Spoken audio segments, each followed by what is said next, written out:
Hello viewer, আসসালামু আলাইকুম। আজকে ঈশ্বর সম্পর্কে গৌতম বুদ্ধের দর্শন নিয়ে আলোচনা করব। আর সঙ্গে আছে আমি প্রভাষক ইফতেখার আহমেদ রতন। আপনারা জানেন যে বৌদ্ধ দর্শনে কিন্তু ঈশ্বরের অস্তিত্ব নেই।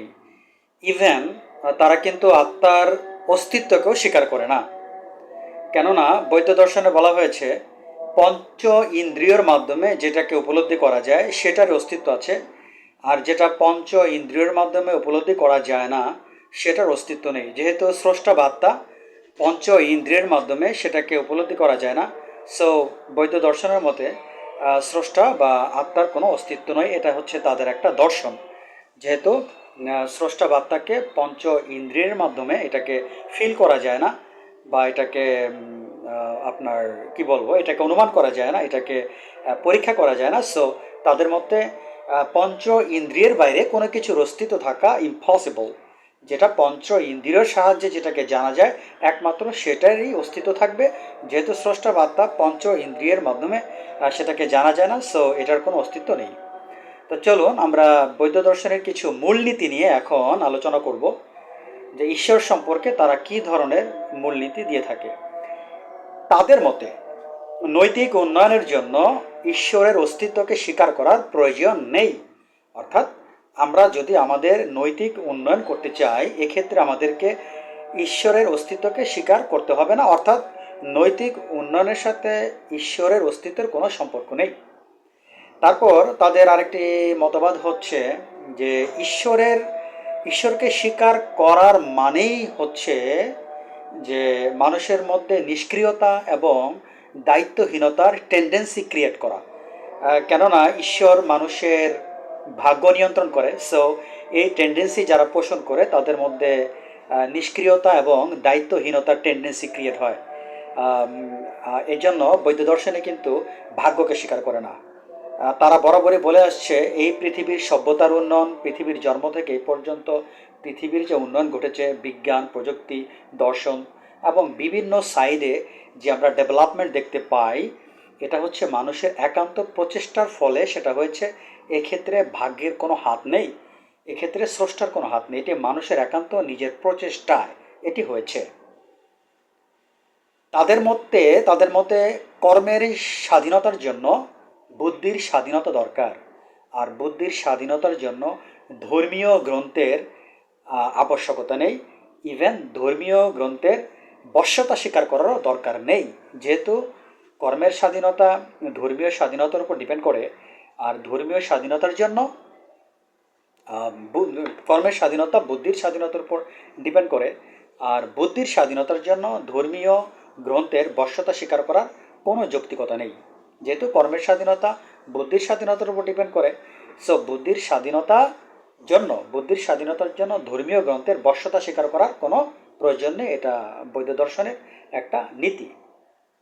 তারা কিন্তু কার্যকারণ পদ্ধতিকে স্বীকার করেন, অর্থাৎ প্রতিটি কার্যের পিছনে একটি কারণ আছে, এটি বৌদ্ধ দর্শন স্বীকার করে। কিন্তু এই কার্যকারণ নীতিতে তারা ঈশ্বরের অস্তিত্বকে দেখেন না। তাদের কার্যকরণ নীতিতে তারা ঈশ্বরের অস্তিত্বকে দেখেন না। অর্থাৎ এই কার্যকরণ নীতিতে ঈশ্বরের কোনো সম্পর্ক নেই। বৌদ্ধ দর্শনের মতে মানুষের জীবনের কর্মপ্রবাহ এই দেহের আগে এবং পরেও ছিল।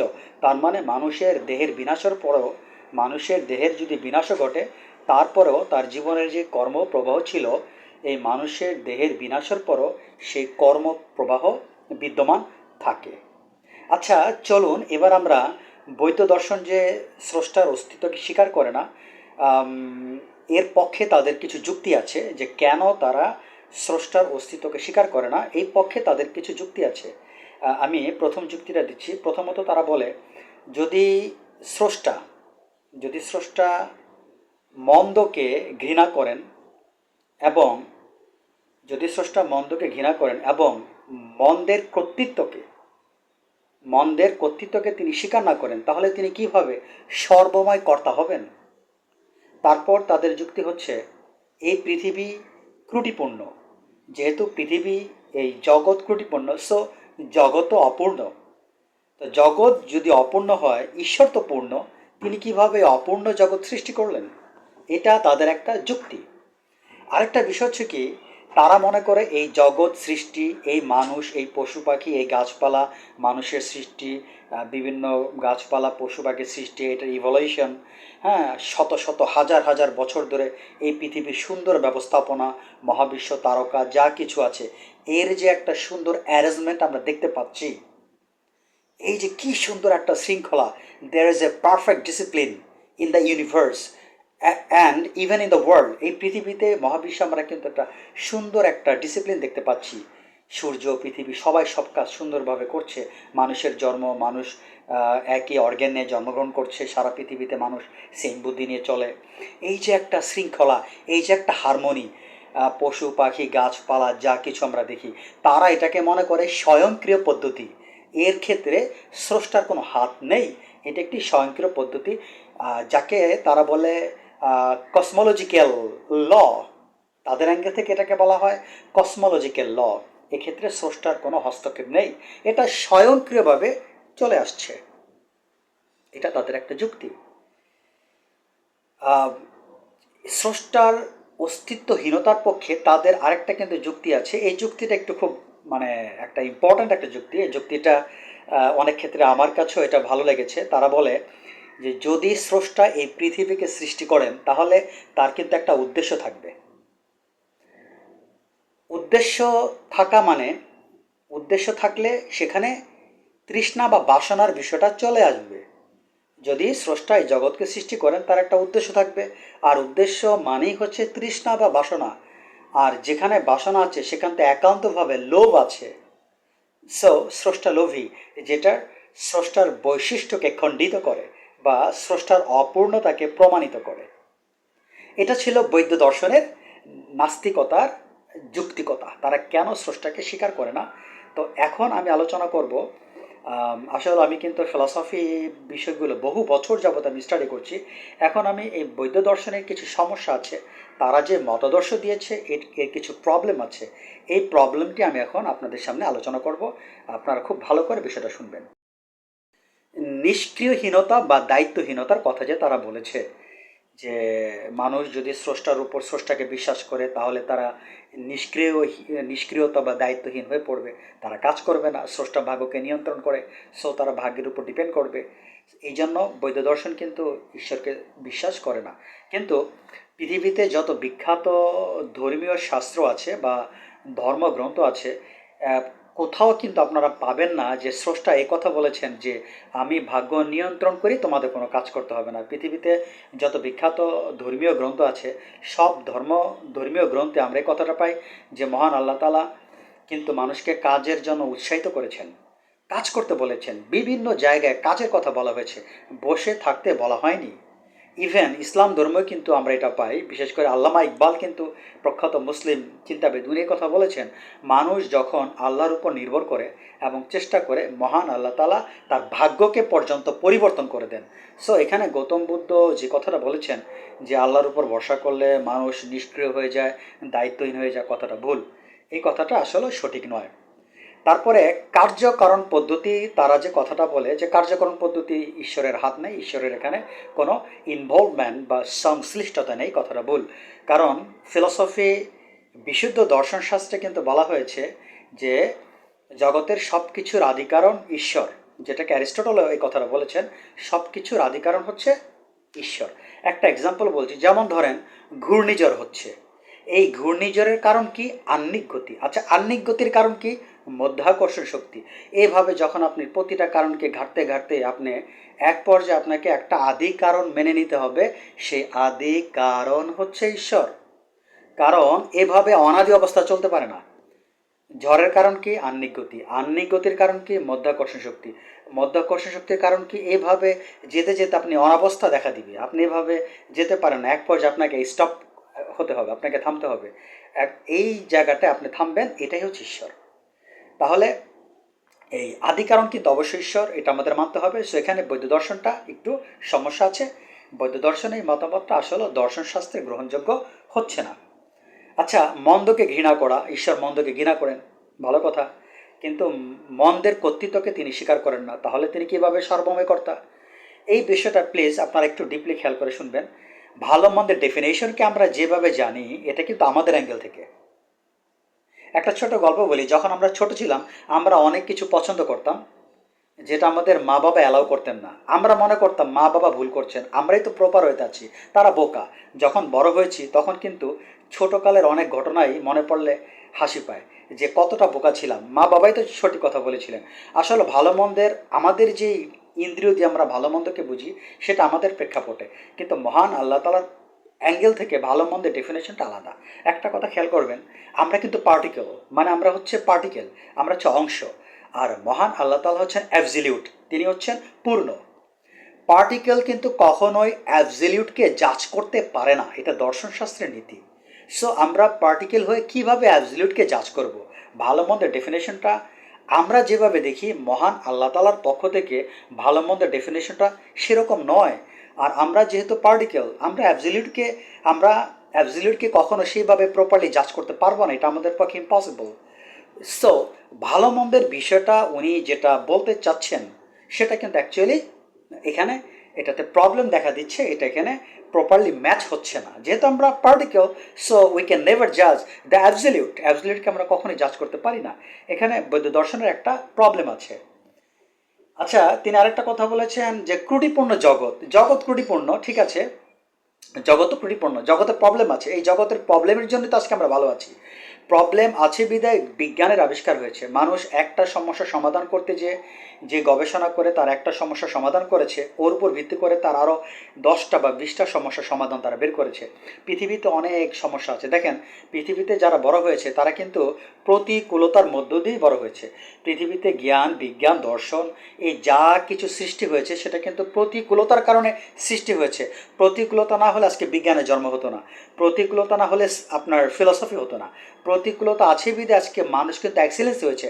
আমরা জানি মানুষের কিন্তু এক্সিলেন্সি প্রকাশটা পায় কিন্তু যখন সে প্রতিকূলতার মধ্যে দিয়ে যায়। মানুষ নিজেকে শক্তিশালী করে মেন্টালিভাবে এবং শারীরিকভাবে, ফিজিক্যালি অ্যান্ড মেন্টালি ভাবে মানুষ যে নিজেকে স্ট্রং করে, রেইনফোর্স করে, তাকে শক্তিশালী করে, তাকে কিন্তু এই প্রতিকূলতার মধ্য দিয়ে তাকে অতিক্রম করতে হয়। প্রতিকূলতার মধ্য দিয়ে কিন্তু মানুষ এই একটা স্টেজে আসে। সব কিছু অনুকূলে থাকলে কিন্তু মানুষ এই বিজ্ঞান, এই কোনো কিছু আবিষ্কার হতো না। সো তিনি যে জগৎকে ত্রুটিপূর্ণ বলেছেন, জগৎ ত্রুটিপূর্ণ ঈশ্বর করেছেন সত্য, এটা আমাদের জন্য আশীর্বাদ। ঈশ্বরপূর্ণ, কিন্তু তিনি জগৎকে অপূর্ণ করেছেন, এটা আমাদের মঙ্গলের জন্য, for the welfare of the human kind. এটা মানব জাতির কল্যাণের জন্য তিনি ইচ্ছা করে এটা করেছেন, যেন মানুষ নিজেকে, নিজের এক্সেলেন্সিকে প্রকাশ করতে পারে। সে প্রতিকূল অবস্থাকে পাবে, এর মধ্য দিয়ে সে যেন অনেক কিছু আবিষ্কার করতে পারে। এটাই তো সিস্টেম। মহান আল্লাহ তাআলাকে পেতে হলে কিন্তু প্রতিকূলতার মধ্যে দিয়ে পেতে হয়, আপনাকে সাধনার মধ্যে দিয়ে পেতে হবে। আপনি ঘরে বসে এসির মধ্যে ঠান্ডা বাতাসকে মনালাকে পাবেন না। মহান আল্লাহ তাআলাকে কেউ যদি পেতে চায়, তাকে ওই মুহূর্তে চিন্তা করতে হবে যে আমার সামনে বিপদ আপদ প্রতিকূলতা আছে, এগুলোর মধ্য দিয়ে মানুষ তার নিজের এক্সিলেন্সিকে প্রকাশ পায়। সো এখানে বৌদ্ধ ধর্মের যেই সিস্টেমটা তারা বলেছে, এটা অ্যাকচুয়ালি প্রপারলি অ্যাডজাস্ট হচ্ছে না। যে পৃথিবী অপূর্ণ, খোদাপূর্ণ, তা তিনি কীভাবে অপূর্ণ জগৎকে সৃষ্টি করলেন? হ্যাঁ, এটা করতেই পারেন আমাদের মঙ্গলের জন্য। সো এখানে একটা প্রবলেম আছে।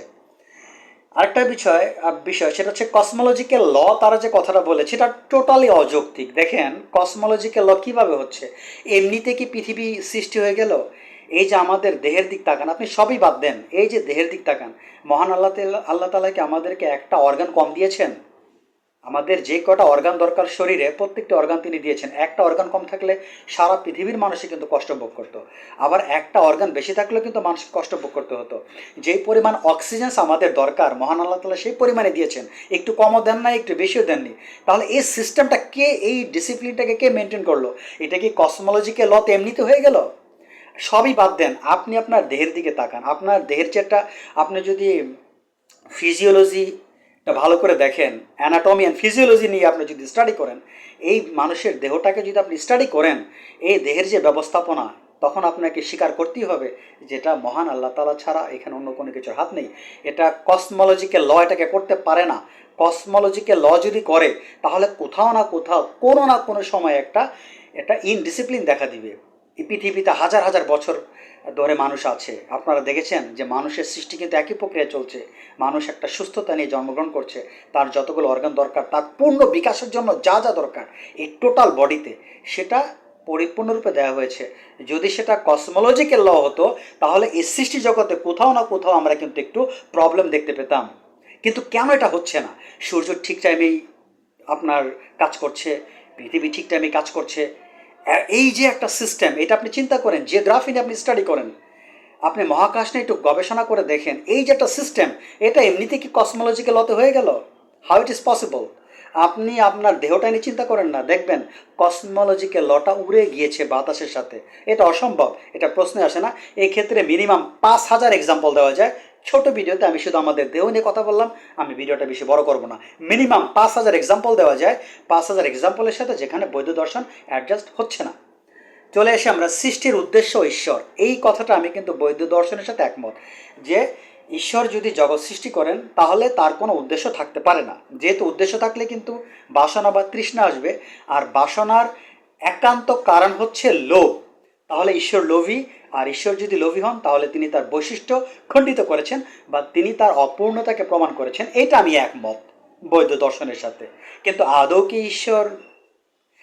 কি ঈশ্বর উদ্দেশ্য নিয়ে জগৎ সৃষ্টি করেছেন? না, এই জায়গাটা কিন্তু আমাদের মিসআন্ডারস্ট্যান্ডিং আছে। আল্লাহ তাআলা জগৎকে কোনো উদ্দেশ্য সৃষ্টি করেননি।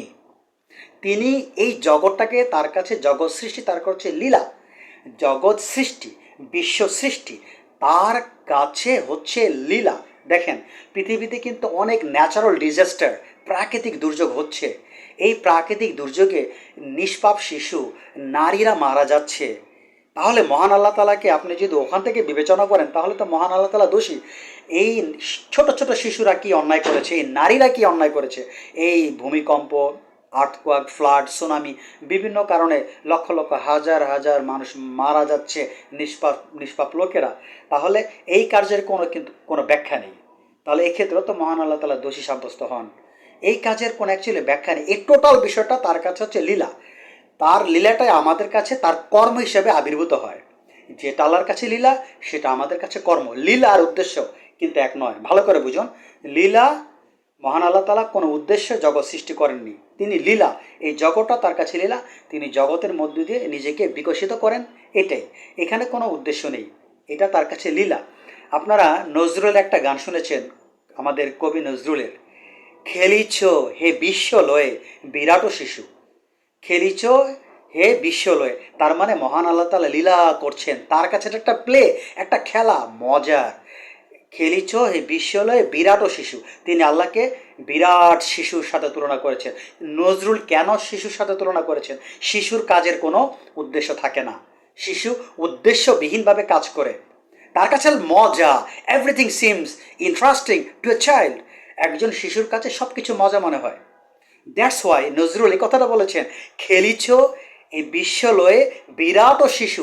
তিনি ঈশ্বরকে বলেছেন বিরাট শিশু, শিশু কিন্তু সে বিশাল।